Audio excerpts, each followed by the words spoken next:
Olá pessoal, nessa segunda videoaula sobre acústica, como eu havia adiantado no fim da videoaula anterior, a gente vai começar a falar um pouquinho sobre as qualidades fisiológicas do som. O que é isso? Qualidade fisiológica é uma característica, são algumas características que nos permitem classificar o som de acordo com alguns critérios. A primeira dessas qualidades fisiológicas chama-se intensidade. E como eu já previamente coloquei no quadro, a intensidade de uma onda sonora é uma qualidade fisiológica que está diretamente relacionada à amplitude da onda sonora e é ela que me permite classificar o som como forte ou como fraco. Som forte, na prática, é um som de grande amplitude, ao passo que um som fraco, como você já pode conjecturar, é um som de pequena amplitude.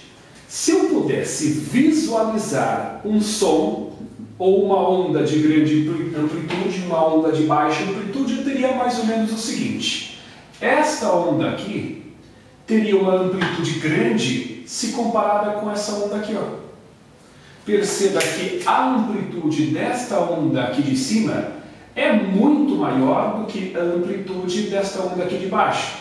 Sim, eu sei que esse perfil de onda não é uma onda longitudinal como o som é. Esta é uma onda transversal, mas pelo menos, convenhamos, serve como uma espécie de visualização em o que é uma onda com amplitude grande, o que é uma onda com amplitude pequena. Repito, isso aqui é uma onda transversal e o som não é uma onda transversal, o som é uma onda longitudinal. Mas estas ilustrações servem a título de visualização, de comparação entre uma onda de amplitude grande e uma onda de amplitude pequena.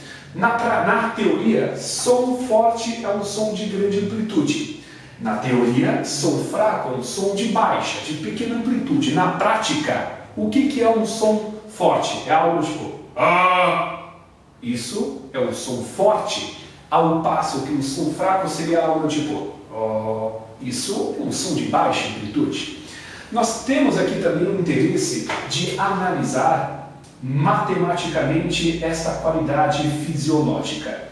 A intensidade de uma onda sonora pode ser determinada através desta expressão, onde este P, que aqui aparece, representa a potência da fonte que emite este som, e este A representa a área do espaço que recebe, que é atingida pela onda sonora.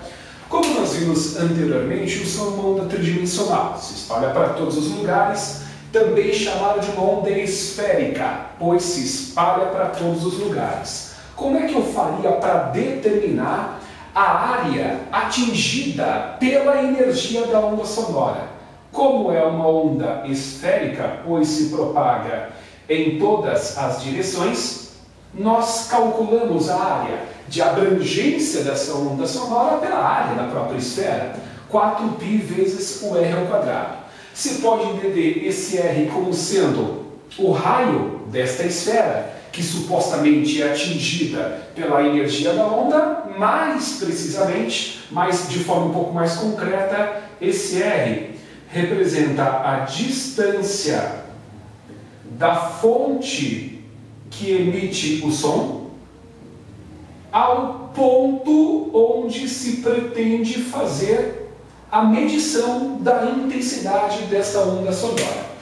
Em termos dimensionais, há as unidades que podem ser utilizadas para se expressar a intensidade de uma onda são o watt por metro quadrado, watt por centímetro quadrado e lá vai pedrada.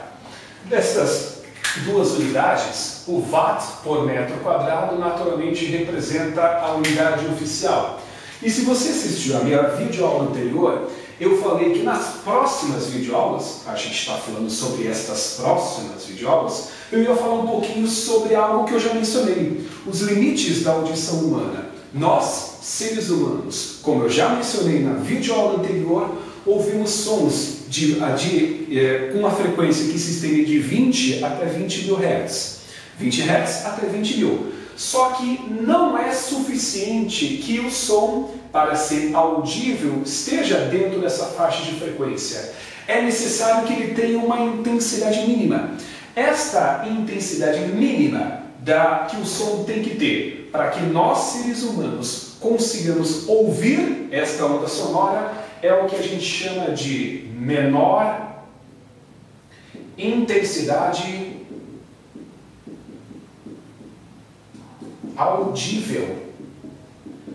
É o som mais fraco que a gente consegue ouvir. Esta menor intensidade audível representa o som mais fraco que nós conseguimos captar. Esta menor intensidade audível assume o valor de 10 a menos 12 watts por metro quadrado. Portanto, eu diria que para um som ser ouvido, ele tem que ter uma frequência entre 20 Hz e 20 mil Hz, e ele tem que ter uma intensidade mínima de 10 a menos 12 watts por metro quadrado. Se não tiver esta intensidade mínima, ou se a frequência não estiver dentro daqueles limites, a gente não consegue ouvir absolutamente nada.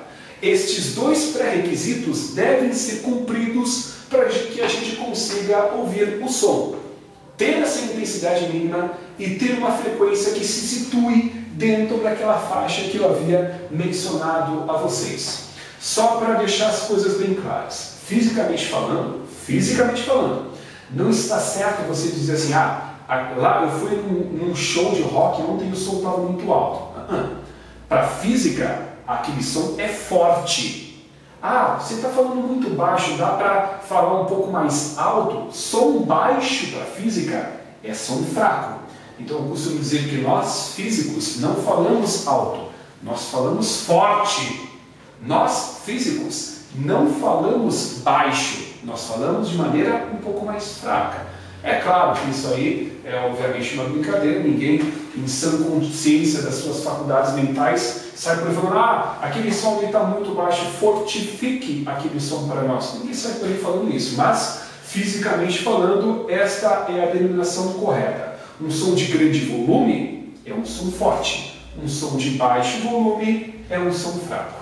Fique atento quanto às próximas videoaulas, onde a gente vai dar continuidade ao estudo das qualidades fisiológicas. Na próxima videoaula a gente vai falar um pouquinho sobre nível sonoro e logo a seguir sobre as duas outras qualidades fisiológicas, que são a altura e o timbre de uma onda sonora.